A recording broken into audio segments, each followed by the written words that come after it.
এই বছর দুর্গাপুজোকে সামনে রেখে বিশালগড় মহকুমার সমস্ত ক্লাবগুলোর মধ্যে সর্বপ্রথম দুর্গাপুজোর খুঁটি পুজো করে বিশালগড় রাউতখোলা যুব সংস্থা ক্লাব।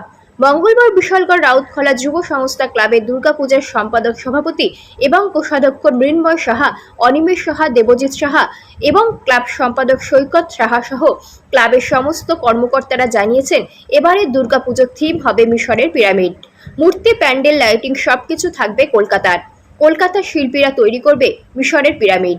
পঞ্চমীর দিন পুজো প্যান্ডেলের উদ্বোধন করবেন রাজ্যের মুখ্যমন্ত্রী ডক্টর প্রফেসর মানিক সাহা এবং সপ্তমীর দিন ক্লাব প্রাঙ্গণে হবে রক্তদান শিবির। অষ্টমী এবং নবমীর দিন হবে অন্নভোগ। থাকবে বিভিন্ন ধরনের সাংস্কৃতিক অনুষ্ঠান। বিশালগড় মহকুমার সমস্ত নাগরিক বৃন্দ সহ আপামর রাজ্যবাসীকে পুজো প্যান্ডেল, মূর্তি, লাইটিং দেখতে এবং প্রসাদ গ্রহণ করতে ও স্বেচ্ছায় রক্তদান শিবিরে অংশগ্রহণ করার জন্য আমন্ত্রণ জানিয়েছে রাউতখোলা যুব সংস্থা ক্লাব কর্তৃপক্ষ। এবারের রাউতখোলা যুব সংস্থা মিশরের পিরামিড থিম গোটা রাজ্যবাসীর দৃষ্টি আকর্ষণ করবে বলে আশা ব্যক্ত করেছেন ক্লাব কর্তৃপক্ষ। পাশাপাশি ক্লাবের তরফ থেকে থাকছে এলাকার যুবকদের নিয়ে স্বেচ্ছাসেবক কমিটি। তারা পুজোতে আসা দর্শনার্থীদের মূর্তি, প্যান্ডেল দর্শন করাতে সমস্ত রকমের সাহায্য ও সহযোগিতা করবে বলেও জানিয়েছে ক্লাব সম্পাদক সৈকত সাহা। এই দিনে খুঁটি পুজোকে কেন্দ্র করে লোকদের মধ্যে ব্যাপক উৎসাহ উদ্দীপনা লক্ষ্য করা যায়। সকলের একটি প্রার্থনা, মা সকলের মঙ্গল করো। ভয়াবহ বন্যার ক্ষতিগ্রস্ত পরিবারের সামনে এগিয়ে যাওয়ার শক্তি দাও। প্রথমে নমস্কার সবাইকে।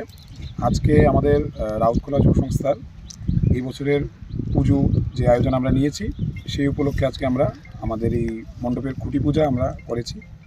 আমাদের মাঝে আমাদের ক্লাবের সকল কর্মকর্তারা উপস্থিত ছিলেন এবং আমরা আমাদের প্যান্ডেলের যে কাজ আজকে থেকে আমরা শুরু করলাম এই খুঁটি পূজার মাধ্যমে।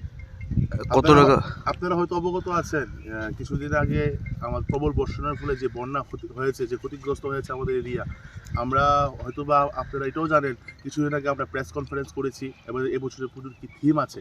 তো আমাদের এবছর এই প্রেস কনফারেন্সের পরই এই বন্যায় আমরা সাক্ষী হতে পেরেছি।